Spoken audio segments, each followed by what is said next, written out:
morning. Happy Monday. New week, new start. I was actually a bit chilly this morning and now I'm starting to regret my decision to put on an extra layer. Oh gosh. Okay, I hope you're all well today. Oh, I better put my little comment in to get the comments going. Hope you all had a great weekend. Yesterday morning, what a morning, hey? It was amazing. Wind's back again today by the looks. But anyway, that's okay. We survive. Whoops. I think that's right. Both ends, yep. All right. While everybody gets on and says hi, I will... Morning, Vic. How are you? I'll shuffle the cards. Let's find our card for the week. Okay, so this is the last practice for our sequence. We'll be done and dusted. G'day, Karen, after this week, and we'll move on to something else.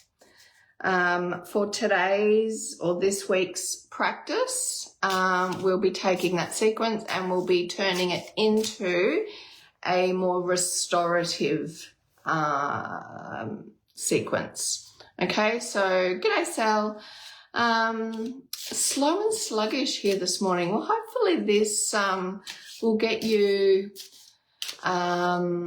prana flowing in a really gentle way, and that's what I wanted to, I wanted to make sure that we got this sequence into the restorative chair / kind of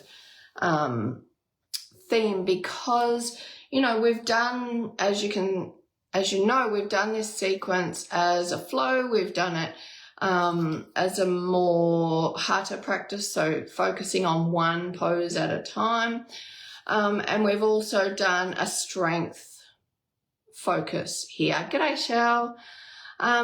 With this sequence, we've done lots of variations actually with this sequence. We've looked at just the legs, or we've had our intention on the legs, same sequence, on the spine and the torso, and then the shoulders and the arms. This week it's a general all over intention and how our body responds to slowing down.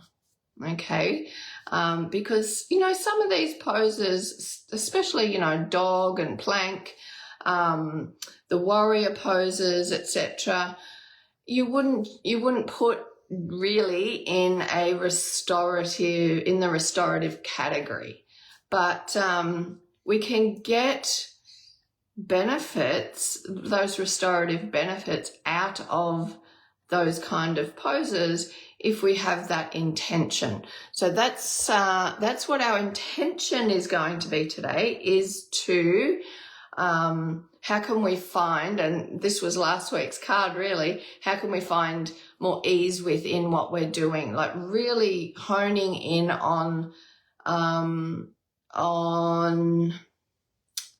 the restorative benefits of slowing down within the poses and within your practice.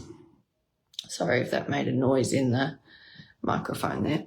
Okay, I'm just going to pick one out of the middle. I have no idea what this, I don't remember what this little thingy means.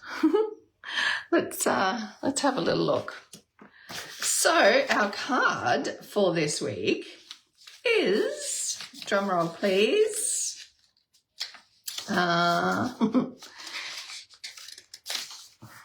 gosh,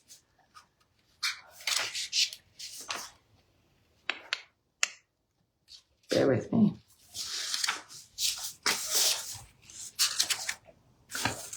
moving forward. How appropriate. Being our last week in this, well, it's been 2 months now.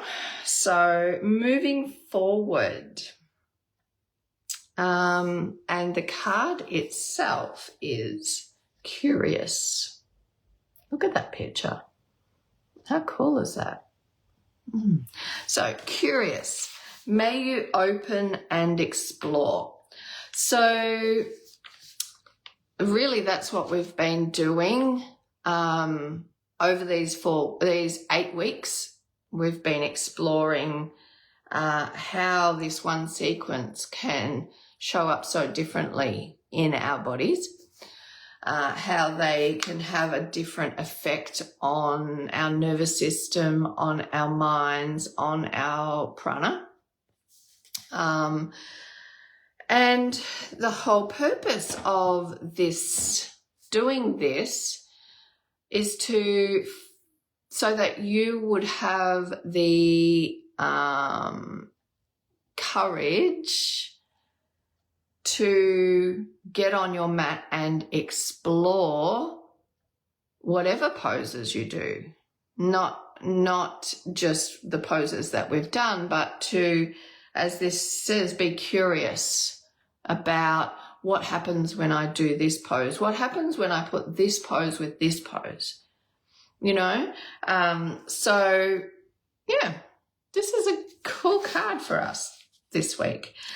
All right, so we are going to start in child's pose, but I would suggest just take a seat, whether it be in a chair or on your mat, whichever, while I read our card for this week. And then, as I said, we're going to do restorative / chair. So you're going to need a chair and your bolster, possibly a block, definitely a bolster. Okay, there's going to be some restorative poses here. Okie doke. So let me read the card and then we'll start with our practice, our asana. So curious, may you open and explore. The sea is renewed in every moment, inviting fresh exploration. It calls you to revel in the wonder of rediscovering the world and yourself afresh, without expectations, assumptions, or judgments. This is how we want to live our life, not just do our practice. The blessings. May you embody childlike curiosity. May you pursue questions and release answers. Excuse me. May you witness without criticism. May you be inquisitive and extraordinary. And our mantra, I discover myself and the world afresh. So every time we get on our mat, it's different, isn't it? Every time we do the same sequence of poses, it's different. Okay, we've been coming to this same sequence and experiencing it differently every time we do it. And our practice, that's how our practice is meant to be on the mat. Not necessarily doing the same poses every single time, but we experience our practice differently every time because it's a new day, it's a new practice. We're starting afresh every single time we come to the mat. Doesn't mean that we start from the same place, because our practice evolves as we practice. So yes, we want to come to the mat with a beginner's mind being curious, all of those things. But we don't come to the mat with the same body, nervous system, mindset, emotions every single time. So yeah, that's why we need to be curious and to explore our practice when we come to our mat.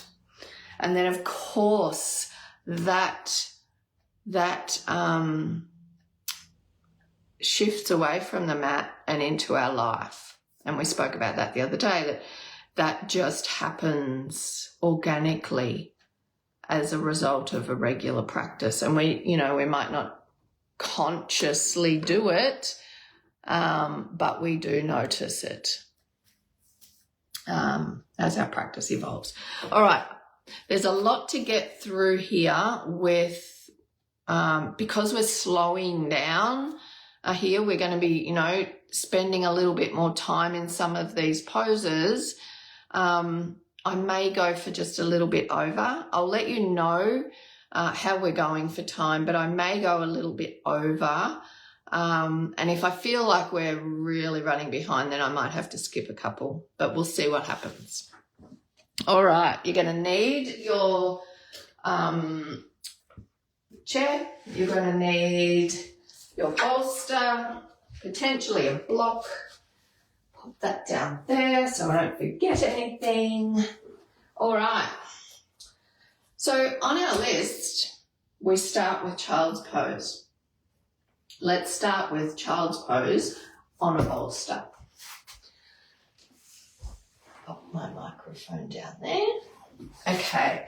So remember the knees. If it's too much to be folded in on yourself, pop some blankets or something behind your knees and then fold your way down. Now, even if that is too much, use your chair. Oh, it's going to stick to my mat. Use your chair. Place your bolster against it and just hug the bolster like that. Okay? If it's too much to go down. If you've got two bolsters, and get that out of the way so that the noise is done.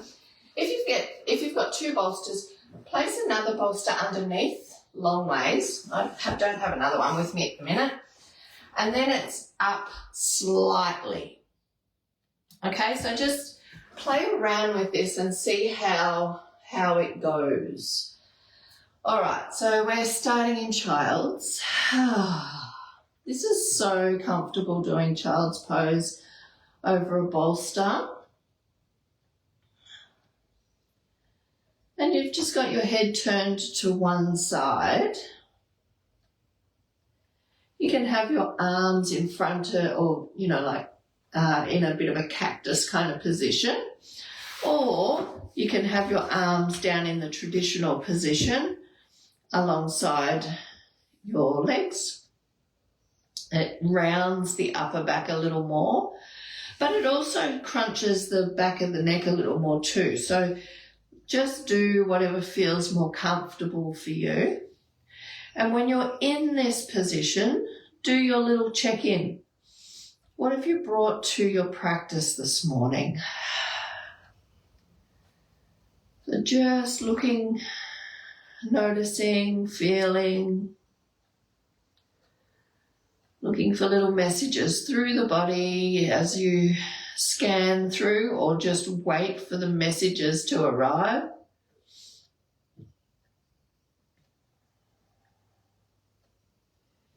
Maybe in this position, you can feel your body kind of a little bit of relief sort of thing, enjoying this restorative position to start your practice. Especially first thing in the morning. We tend to think we need to keep moving or to start moving. Sometimes it's really nice just to stop and reflect, rest. And resting while we're awake is completely different to resting while we're asleep. Giving ourselves permission to do this can be quite difficult for some. So just notice how your body, your nervous system responds to this.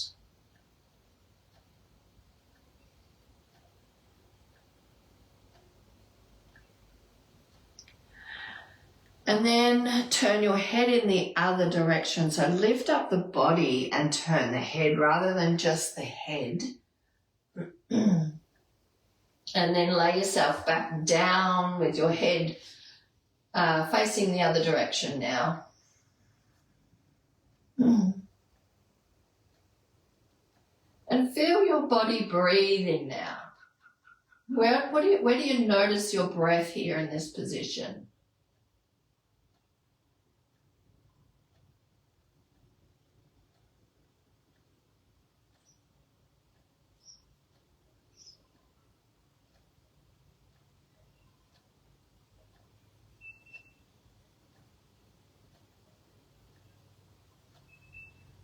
And allow your exhales to relax you deeper into the pose. Excuse me. So restorative poses or practices are so beneficial, especially in this busy modern life that we're living now.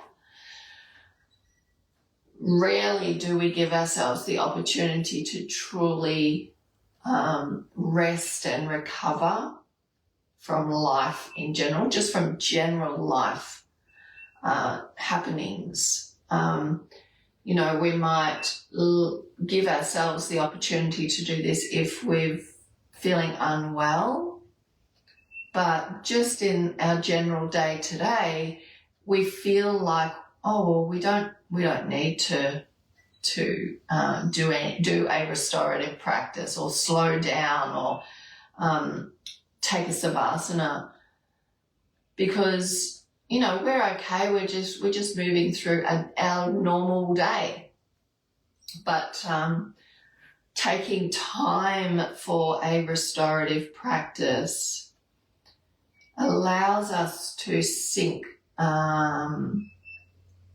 deeper or switch into our parasympathetic nervous system, our rest and repair, and help us to balance our nervous system throughout the day. So even when we think that, our life runs pretty smoothly, it's not much happening, I don't have much drama, so to speak, in my life. Our modern living way, we can't help but be in fight and flight more often. So it's really important for us to see the importance of restorative practices, of slowing down and of getting ourselves, consciously making the decision to get ourselves into rest and repair more often. Okay, come on up. Get rid of your bolster for now. Onto your hands and knees. If you've got a blanket between your legs, just get rid of that. And just take a moment, we're in tabletop here. Just have a little sway from side to side. If your knees are a little, feel a bit funny now, you may want to just stretch out the legs. Okay, and we're going to go into cat-cow. And as it is just a very gentle flow through cat-cow, is a beautiful restorative practice for the nervous system because we're moving the spine. So start off and then I'll talk our way through it. So inhale and look forward. We arch the low back a little, but we're opening the chest, the heart space. And then when we exhale, we tuck the tail, we reach the spine between the shoulder blades toward the ceiling. We tuck our chin and our belly moves up toward our spine. So just keep flowing there. With the breath, nice and slow. Slow down your breath so you slow down that movement. Okay. Now, why would this calm our nervous system? If we're going quickly, we're going to heighten it. We're going to go into fight and flight because our nervous system's going to go, oh my goodness, what's she doing? Which way am I meant to be going? I'm meant to be folding. No, I'm meant to be extending. When we're doing it like this, nice and slow, moving with our breath, our body knows what to expect, what we want from it. And if you think about your spine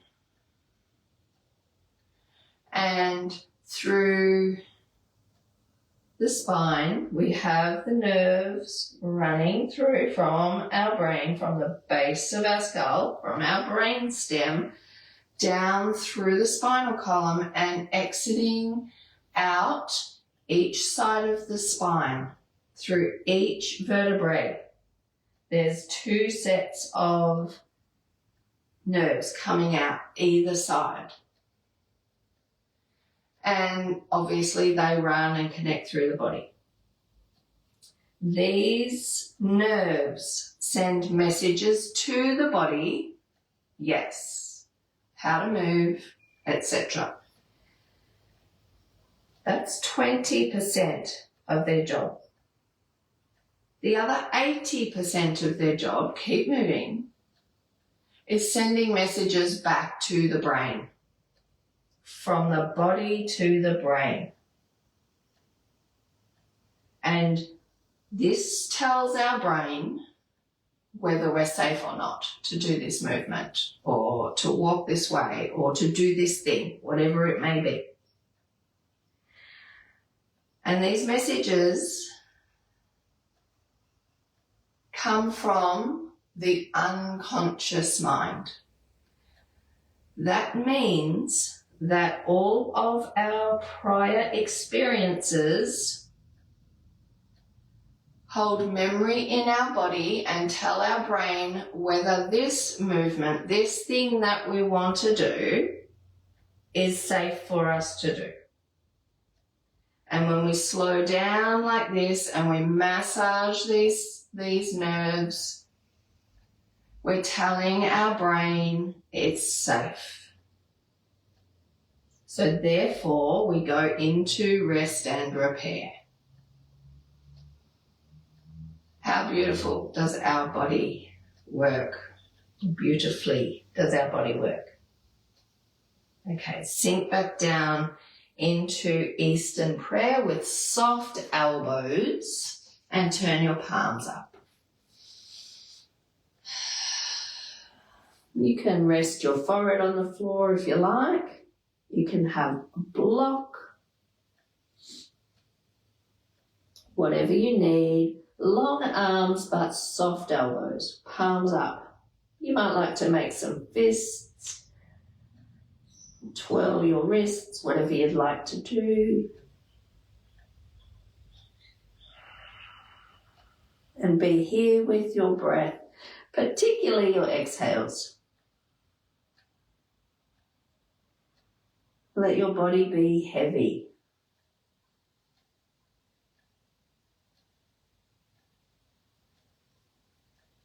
How is your body responding so far to this practice?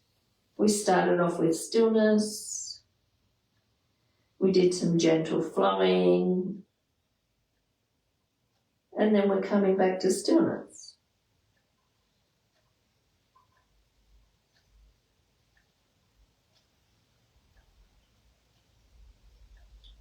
just in those few poses,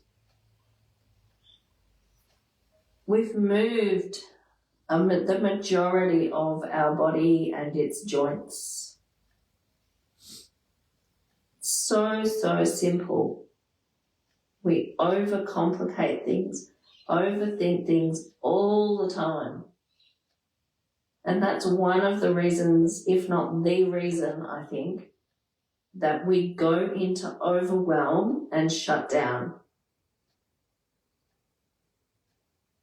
That means we get overwhelmed because we've overcomplicated it, and then we can either go into fight and flight and do too much, go too fast, or we go into shut down, into fawn, freeze and fawn, and not do anything. So common. And both of those things, fight and flight, like freeze, fawn, they're all a sympathetic response.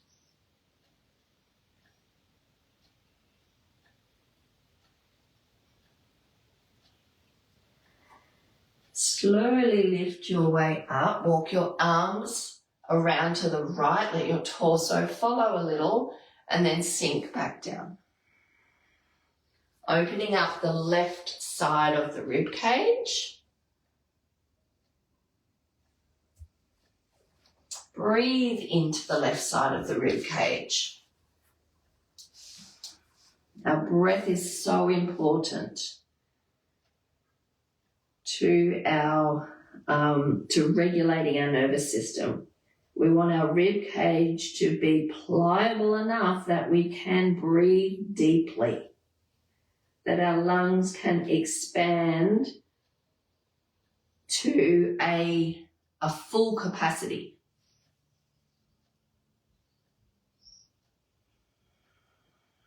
So feeling the left rib cage opening up.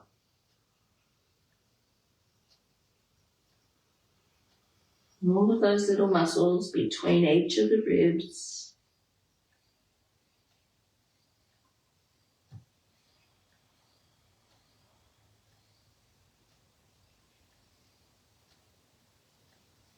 I mean, of course, there's so much more going on in this little pose.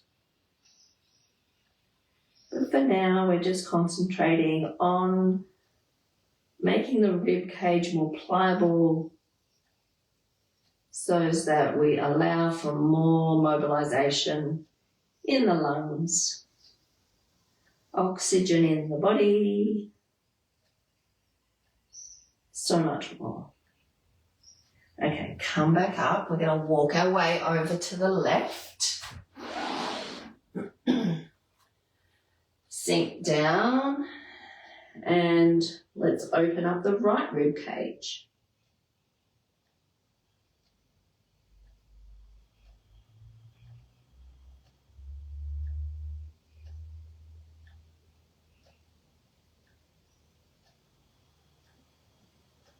Long, smooth breaths.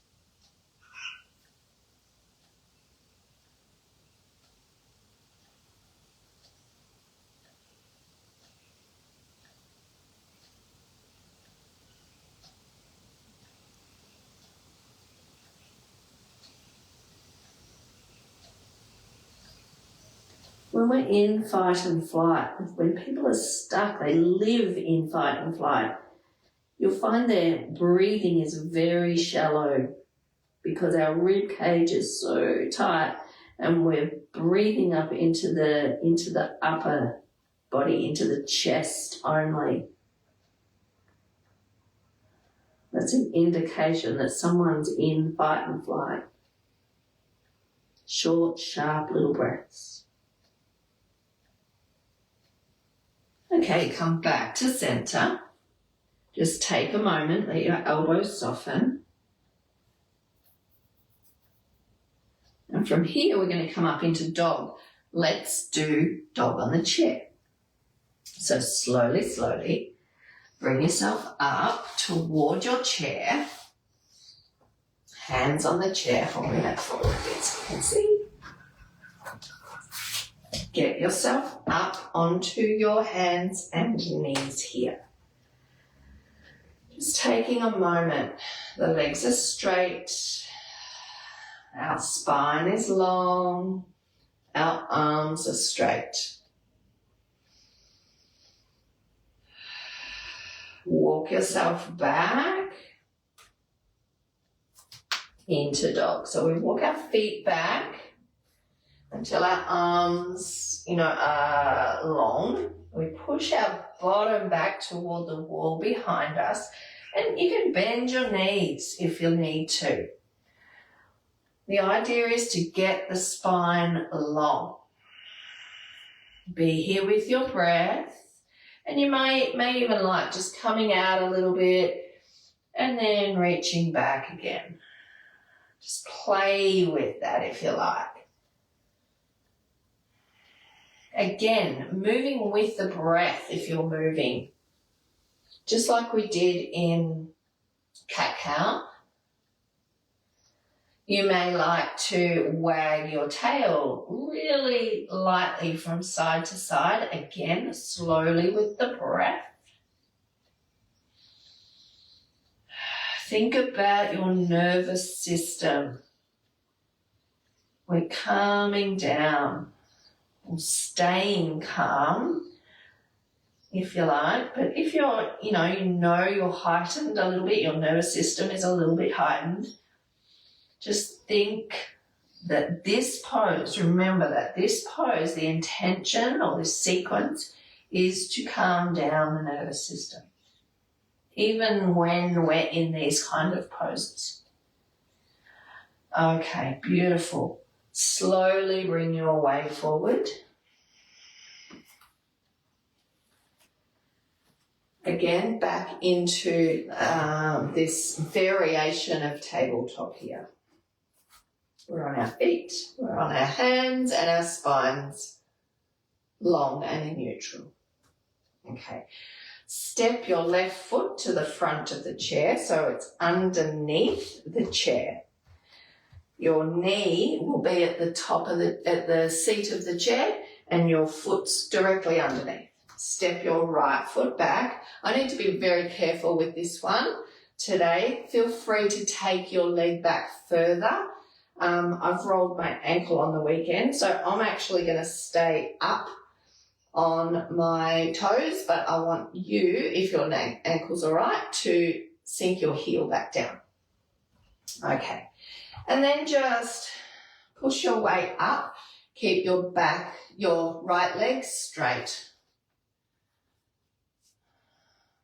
And you'll see that I'm actually allowing my body to come forward a little.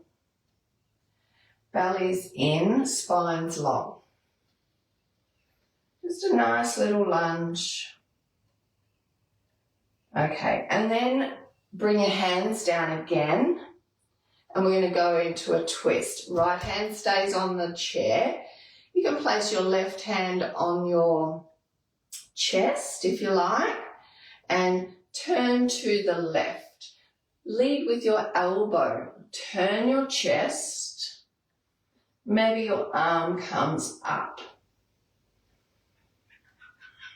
Nice and long in the spine. Now that we're here, well, can you just move your head? So what happens when you look down to the chair and then begin to slowly move the head back up? Maybe your hand is on the back, on your low back or your sacrum, and you're just using your shoulder. But let's just move the head slowly down, looking at the chair, and then slowly bringing it back up. That's it. Just a few more times.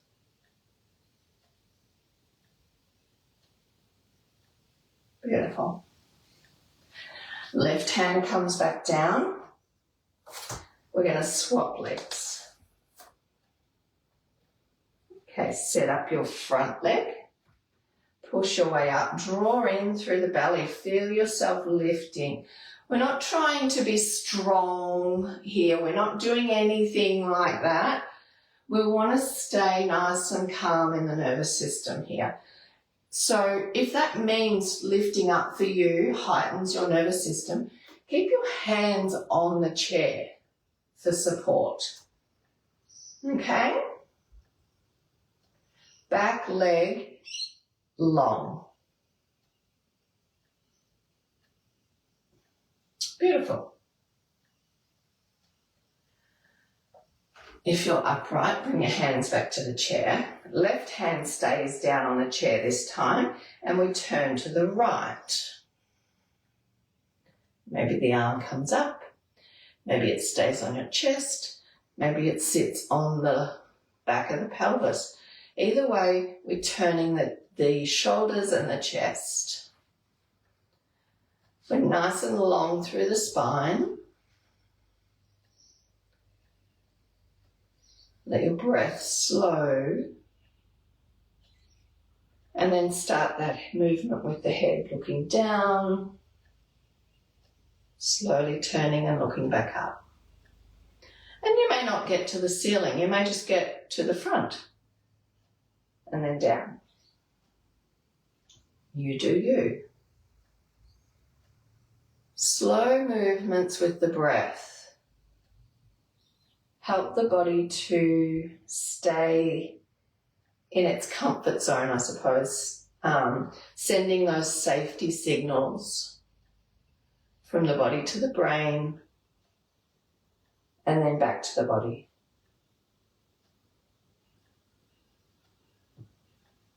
And this can take practice, especially if you do have a lot of trauma stored in your body. It can be quite difficult to send these safety signals or to recognize them. Beautiful. Hand comes back. And then this time, come into mountain pose. It's very slowly, making your way up into mountain.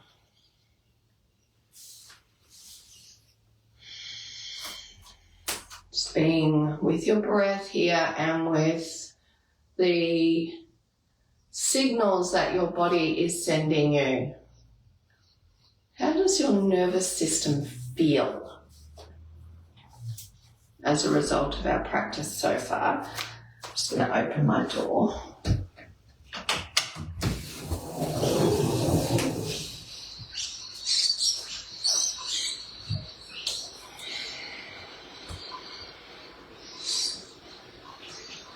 We recognize the state of our nervous system through the sensations and feelings in our body.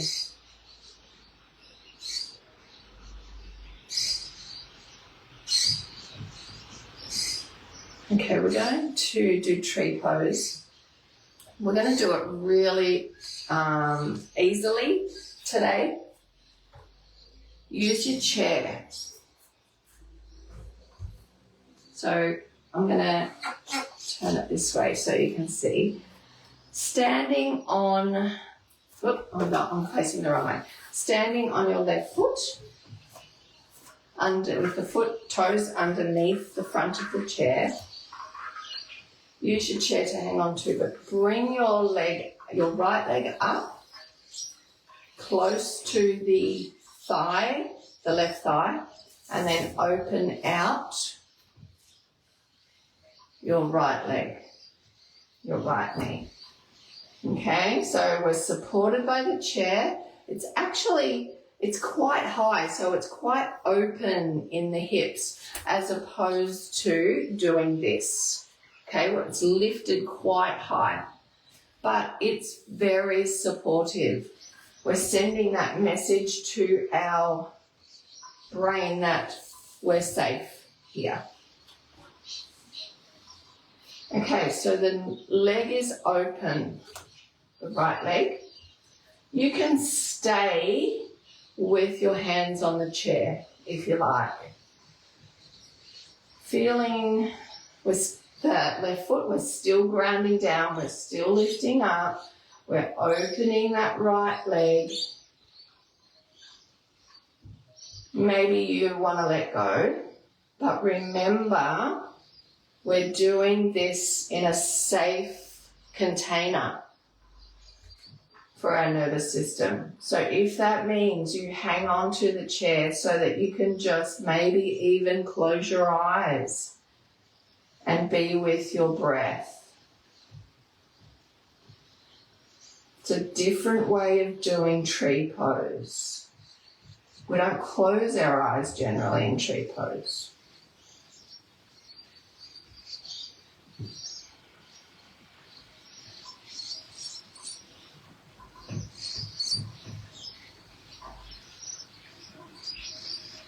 Doing it in this way reminds our body that we're safe here. We can do tree pose in this position. We're safe. We won't fall while we're hanging onto the chair. And yet I'm getting this opening in my hip.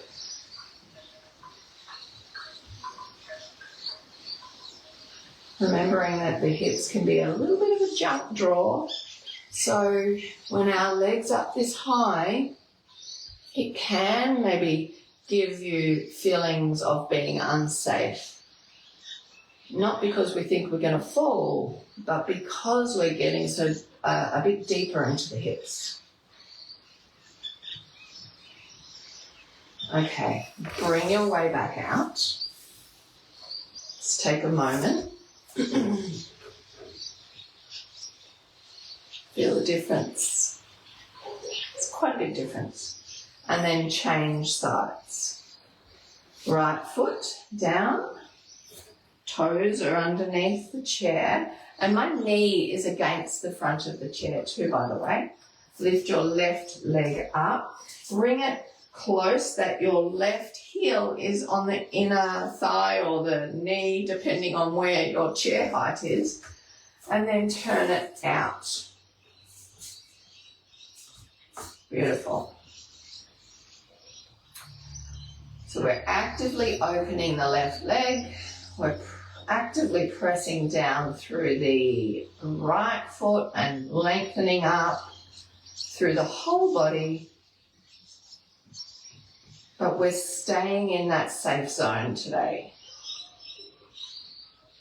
Or at least even creating a safe zone here. Be with your breath.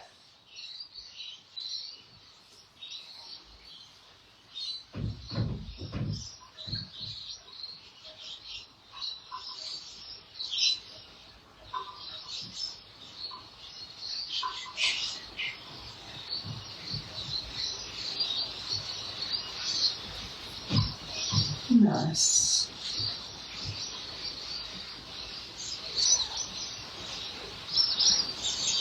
Okay, bring yourself out.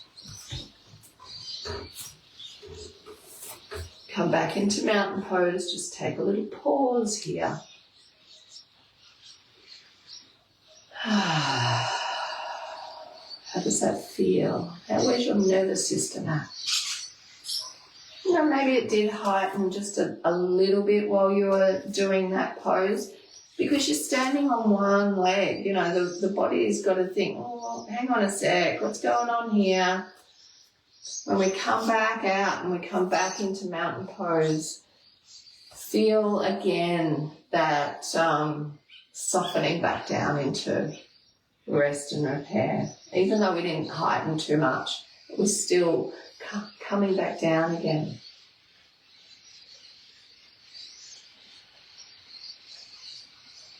Nice. And we're going to do warrior poses, but we're going to do them seated today. And it's, you know, it's not the general warrior pose, no. But it's actually quite nice. All right. So I'm sitting at the front of my chair. Wiggle yourself there till you get to the front of the chair. And ground down through your feet. Find seated mountain pose. That's what this is. Press down through your sit bones, lift and lengthen, just like you would in mountain pose, pressing down through your feet and lifting. This is seated mountain. And then your left leg, turn your left leg out to, so you've got a 90-degree angle in your legs. We're on the edge of the chair. Okay, and then turn the chest toward the front of the mat, the front of the chair. Lift your arms. Keep that connection to your feet on the floor, your seat in the chair, and that lift, and then out through the arms, looking out past your left fingers. Okay? So we've still got all of those connections happening.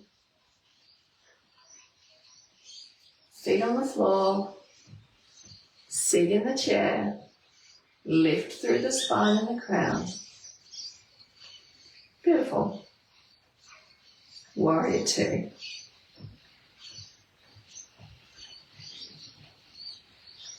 Stay calm in the nervous system.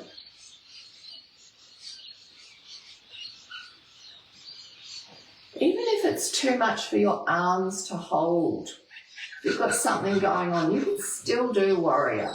Place your hands on your hips and open your chest, lengthen your spine, lengthen your crown and turn. Let your elbows be your arms, let your hands. Yeah, feel that? Maybe you turn the palms up like so and open the chest. So many different variations we can do. All right, triangle pose. How do we do triangle pose in a chair, in a seat? It's lots of different ways. Let's just take our left foot, our left foot out a little. So we've got that angle. It's not straight. And then just like we would standing, back of the hand on the inner knee. Again, if your arms, your shoulders okay, out. If it's not, place your hand on the back of the sacrum or on your chest, okay? And again, we're just sliding down, opening, okay? We're not going to get very far as the tilt is concerned, but we don't need to, remember? Turn the chest. Look out past your elbow here. If you've got your hand on your chest, I find it's really nice doing it like this rather than lifting up, okay? And be with your breath. Again, our feet are still grounded, our bottom's still grounded, and we're pressing down through the seat and lifting along in the spine. But we've got that support, that sense of safety from the chair. Beautiful. Come back. Seated mountain. Let's take a moment. And then change sides. Right leg. Swing it around. We've got this right angle in the legs. Might need to wiggle on the chair a little more and move to the other side a little more of the seat. Beautiful. Press down through the feet, through the sit bones, lift, turn your chest slightly, arms come up if you like. Our drishti point is to the right. Do whatever variation of arms you like. Don't get all floppy in the legs. We're doing warrior two. Press down, lift up. Smooth your breath. Remind your body, your mind, your brain that we're safe here. does get heightened a bit because we're holding ourselves.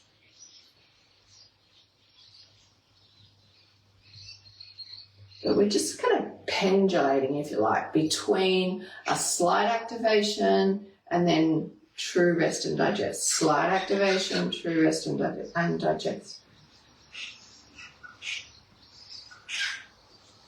Nice. Triangle pose. Straighten that front leg slightly. You can see there's a little bend here still. Foot's flat. Hand down on the inner leg. Maybe it's the left hand on the chest. Slide down and turn the chest. Looking to the left. Nice and long, we're not collapsing.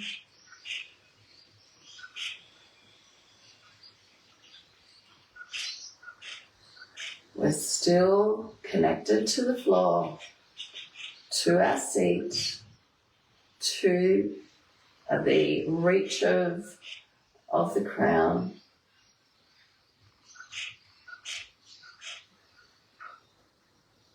To our breath. Remind yourself that you are safe, that you are supported.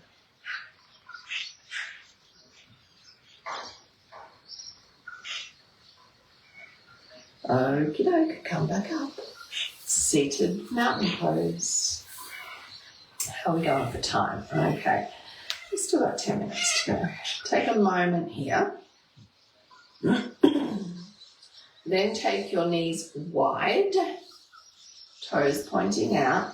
And we're just going to do a little forward fold here. So that might look like elbows on the knees and just letting your head hang. Okay? It might look like rolling all the way down between your legs and letting your head hang. You do you. Legs stay bent.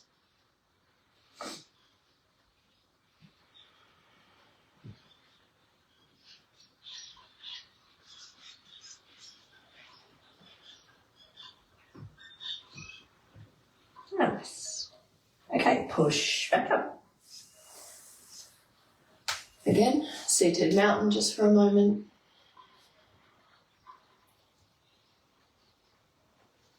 Good. Okay, so what I'm going to do is we might do just a gentle seated warrior one here. I don't want to spend too much time because I want to spend more time at the end of class.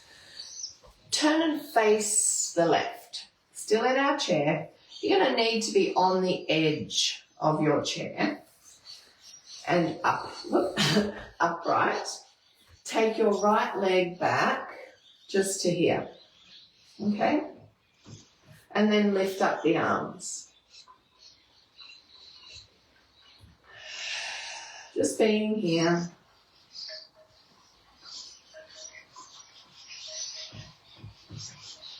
A very short warrior three. Take your arms back, straighten the back leg, lean forward.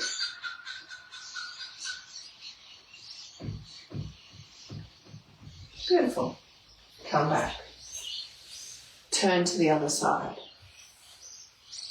Knee down. Arms up.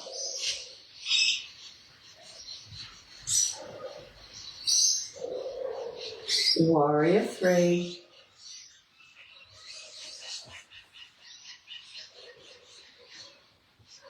That's it. Beautiful. Come on back. Seated mountain. Legs are hip distance apart. And then just bring your feet out just slightly so you've got a little bit of an angle and roll your way down or fold your way down over your legs. Arms are on the outsides of the legs this time. Maybe you let your head hang. Maybe you're just here with your elbows on your knees. Whatever variation feels right for you, staying safe in the body and in the mind. Remembering that 80% of the messages of safety come from our body to our brain. This is all via the nervous system. Okay, come back up. We're going to put our chair now on the end of the mat again. We're going to do a nice, easy dog. So place your hands on the chair, walk your feet back, press your bottom back, slight bend in the knees, sigh it out. Sink your chest toward your thighs.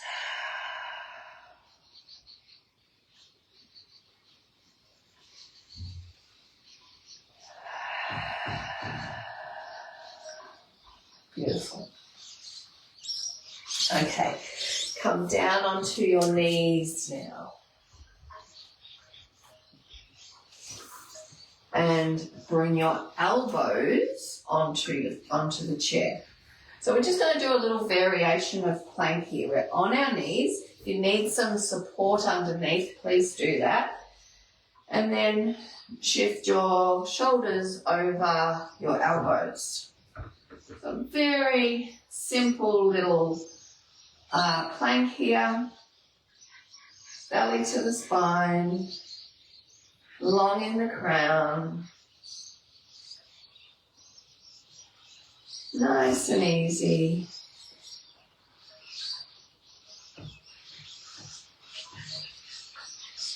Keep your breath going.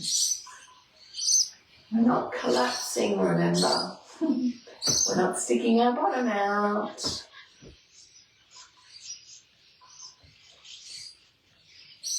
And then from here, we go into puppy pose.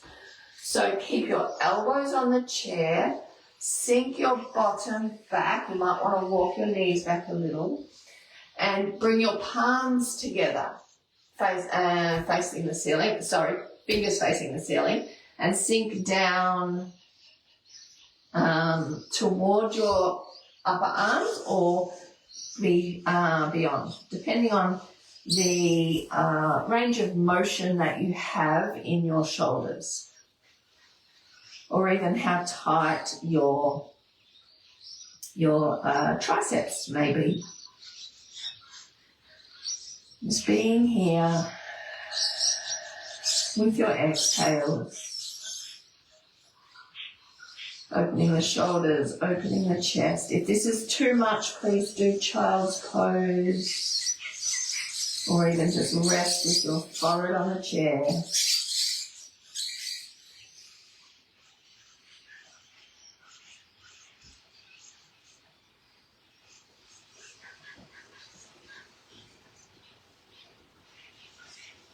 Very nice. Come back up.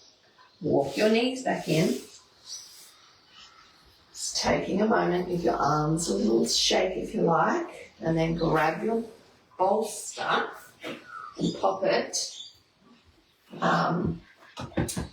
through the underneath of your chair. Bring that a bit further forward so you can see. I'm going to do squat from here.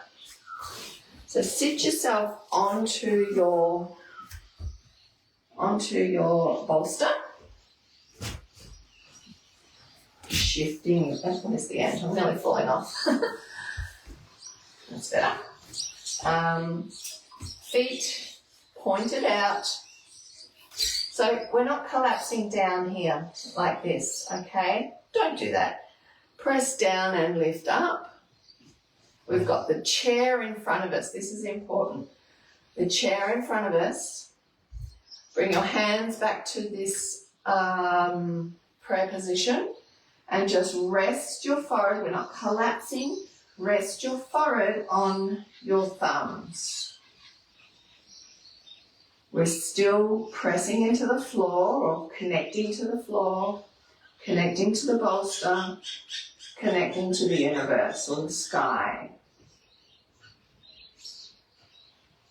And we're also connecting to that third eye between our eyebrows by resting our forehead or our third eye on our thumbs.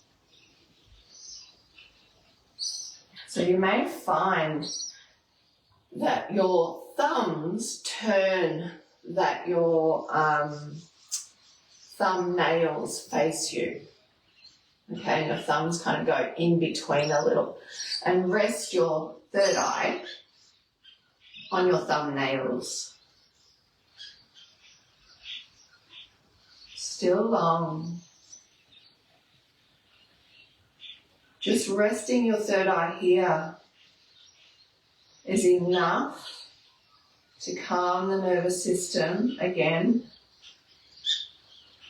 and to start activating Vijnana Maya Kosha, that intuition, our wisdom mind, or our wisdom body, I should say.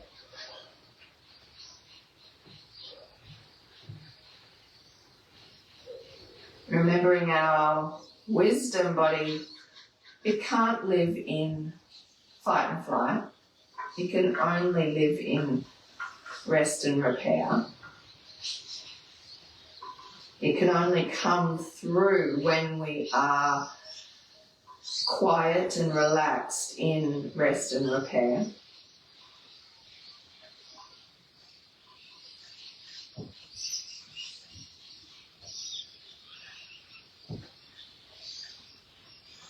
Okay. You may notice that your breath is starting to quieten down as well.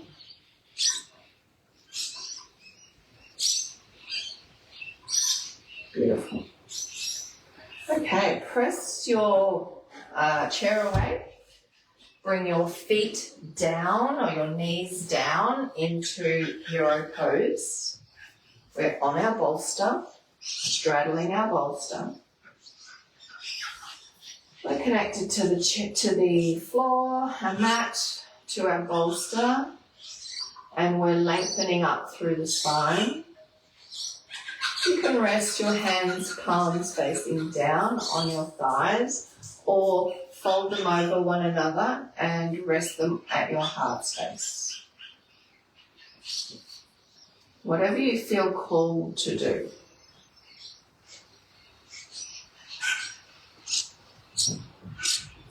Very slow, smooth breathing.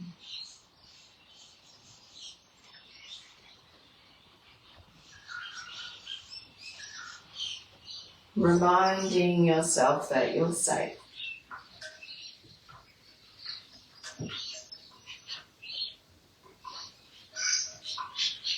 What does that feel like in your body? What does the safety signals feel like for you?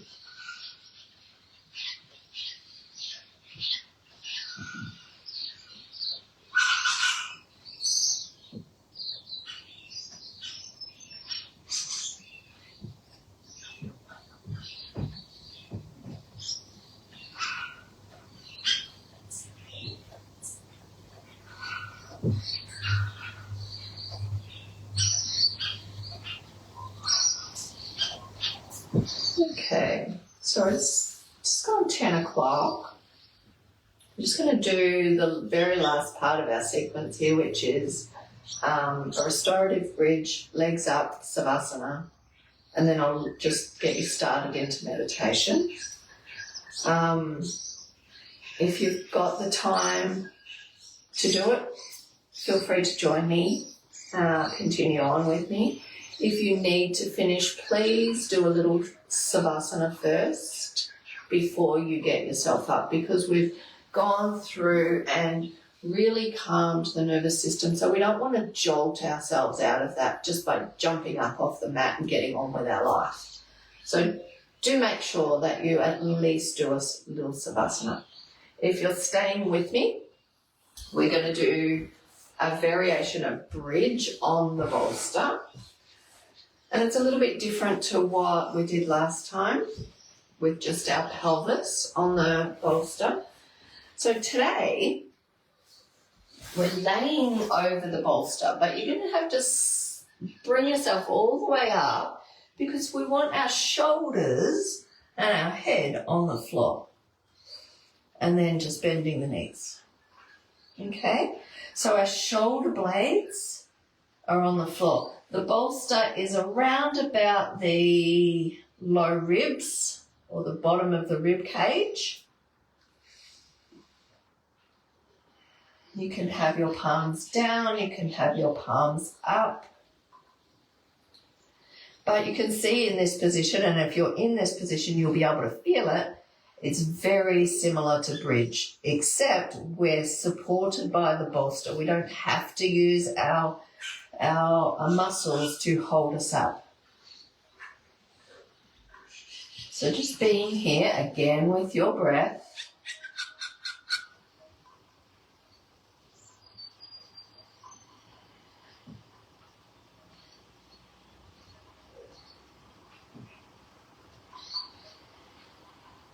Can you let your pelvis be heavy here? Let it relax. Let your glutes relax.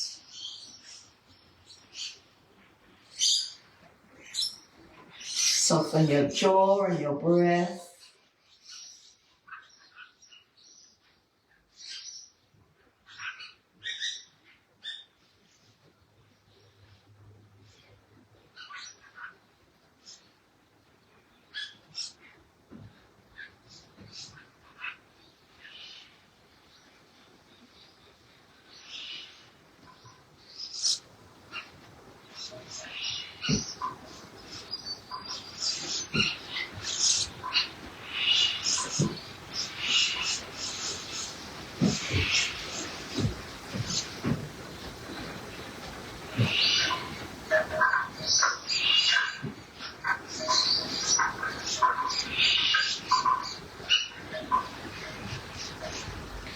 And again, even though these poses are still and restorative, some of these poses, such as restorative bridge that we're doing, legs up the wall that we're going to do next, have a slight sympathetic activation.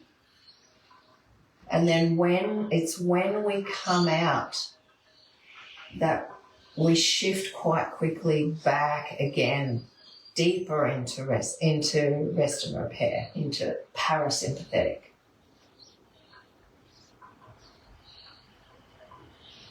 So we've just been coaxing our body in and out, from one state, from sympathetic to parasympathetic, back into slight sympathetic, back into parasympathetic. And it's this ebb and flow, this pendulating between the two that helps us to regulate our nervous system, helps us to feel safer in our bodies and our minds.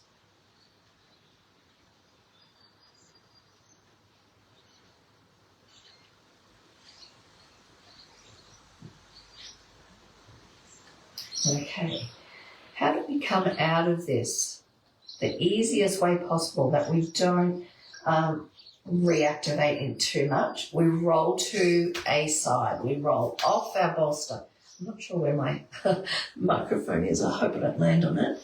We roll off onto our side and we just hang out on our side for a moment and then slowly roll our way up, push our way up, like when we're coming out of Savasana. Okay. We're going to make our way to the wall.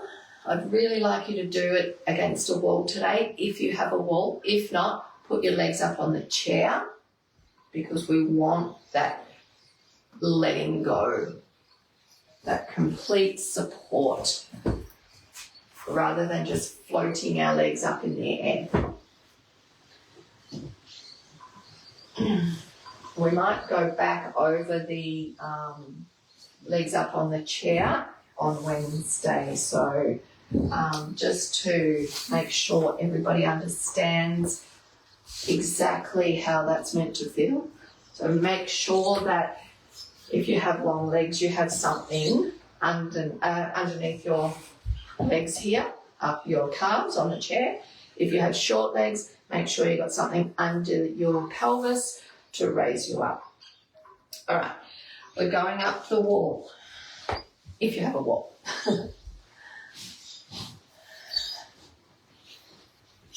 Take your legs up. Oh, that feels so good. Maybe you have a blanket over the top of you.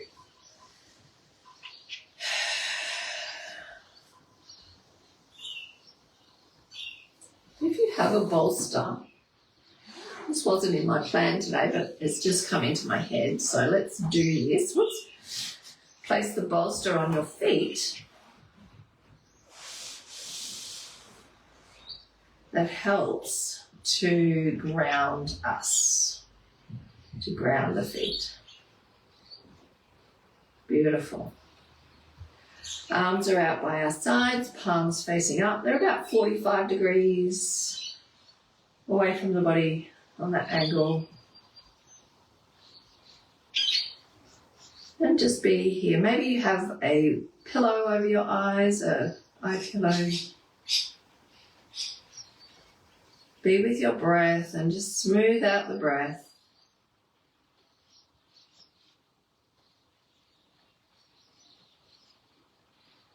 Notice how it feels to have your legs in this position. If you have a bolster, what is the bolster doing for you on the soles of your feet? If you're worried about the bolster falling down on you, take it away. Okay, we want to be really comfortable with the bolster there if we're going to have it there. And if you're not comfortable, you're going to be in sympathetic. So get rid of it. What about your glutes and your thighs? Are the muscles relaxed? Can you let them go? Can you soften your pelvic floor and your belly?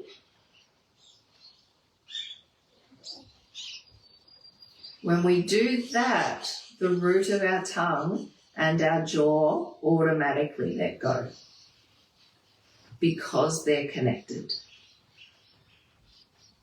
You can't relax your pelvic floor without relaxing your jaw.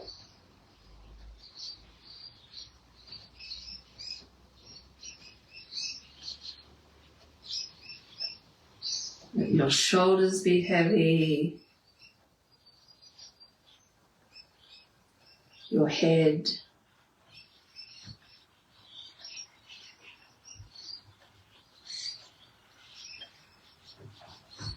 The tongue is soft.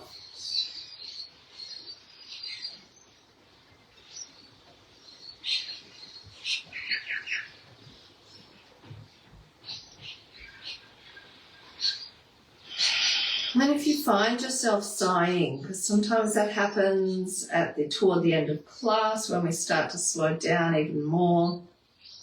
Once we get to Savasana, you might find your body just initiating a sigh or a yawn. That is a sign that you are in rest and digest.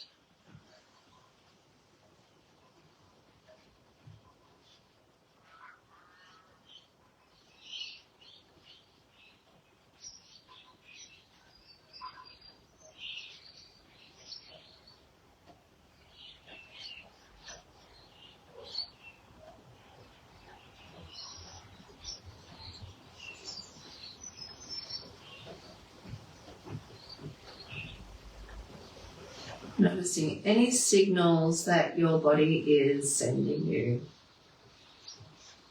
as we really start to get deeper and deeper into parasympathetic.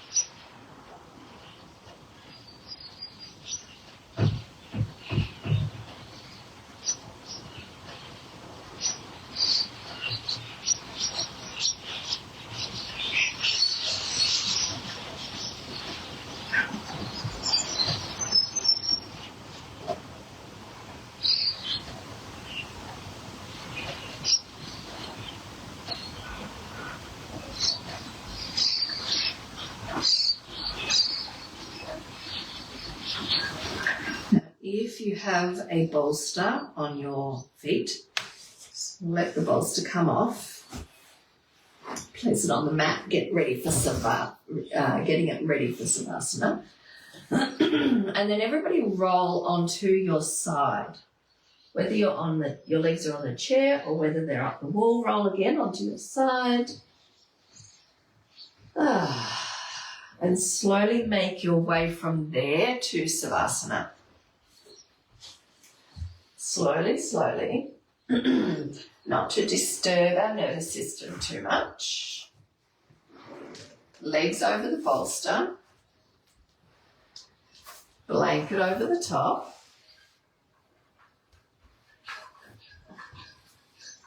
Okay, so we're just resting.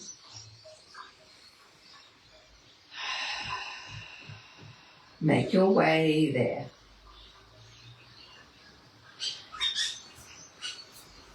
I'm going to come back to the camera.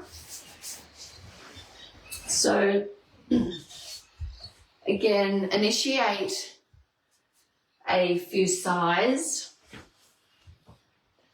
That, again, is a way of communicating that we are safe, that we can move more deeply, once again, into parasympathetic, rest and repair, rest and digest, calm and connected, whatever that may be.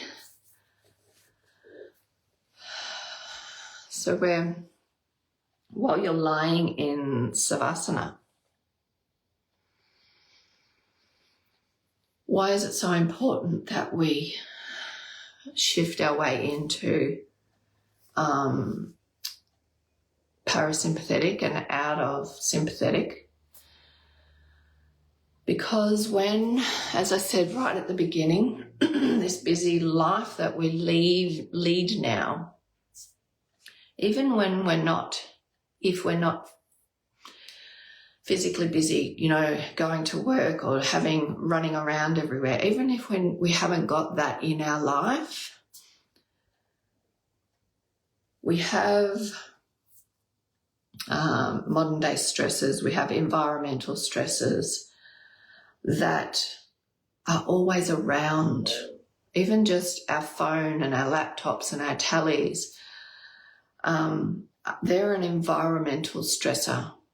The water we drink out of the tap, the food that we consume a lot of the time are all stresses on the body, and that prevents us from the safety of parasympathetic nervous system, of rest and repair.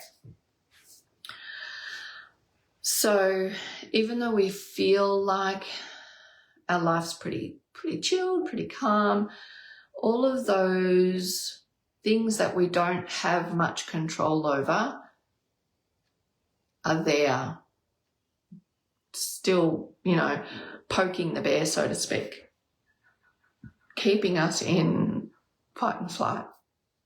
So we've got to consciously make the effort to do whatever we can to get ourselves into parasympathetic rest and digest, whether that's through our yoga practice, whether that's through going for a walk on the beach or next to water or through the bush, whether that's through a pranayama, meditation, eating healthy foods, getting good sleep, good quality sleep.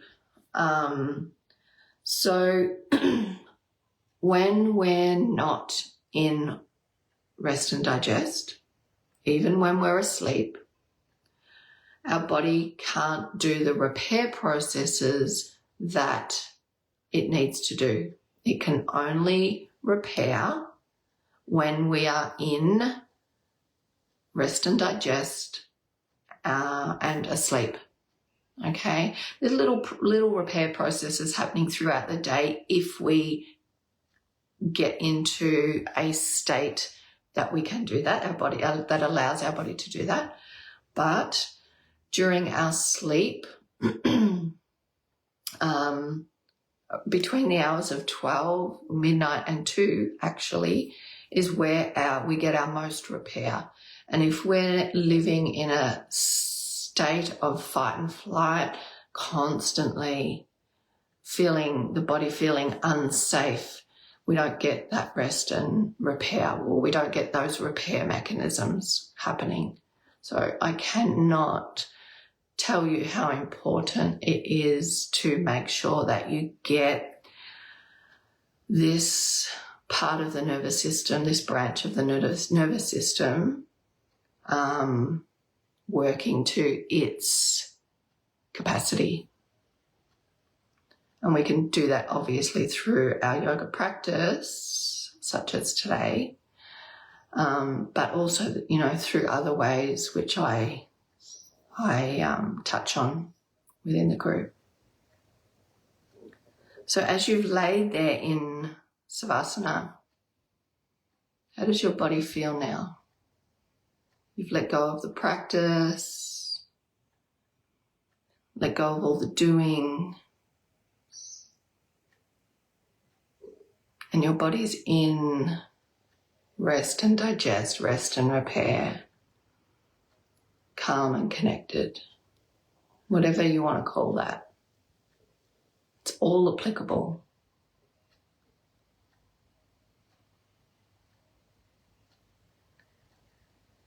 We want this feeling to be something that we recognize often, that we can call upon when we realize that we're a little bit agitated, a little bit heightened in rest and in fight and flight.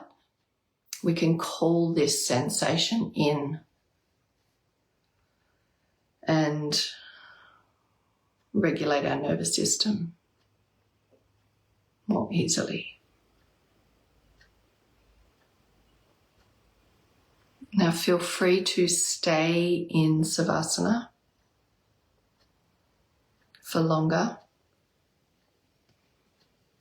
They say it takes 15 minutes of Savasana before you have really hit rest and repair. So feel free to stay longer. Feel free to sit yourself up and do 5-10 minutes of meditation with your breath, with the sensations of safety, of parasympathetic. Just really getting to know what this sensation feels like, what this part of your nervous system feels like in your body.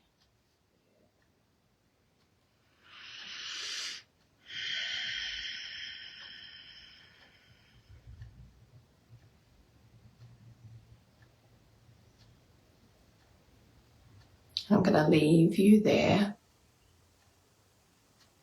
Sorry this class has gone for a bit longer, but I didn't want to cut it off or rush through.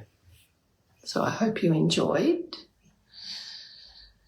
and I will catch you on Wednesday. Thanks everyone. Namaste.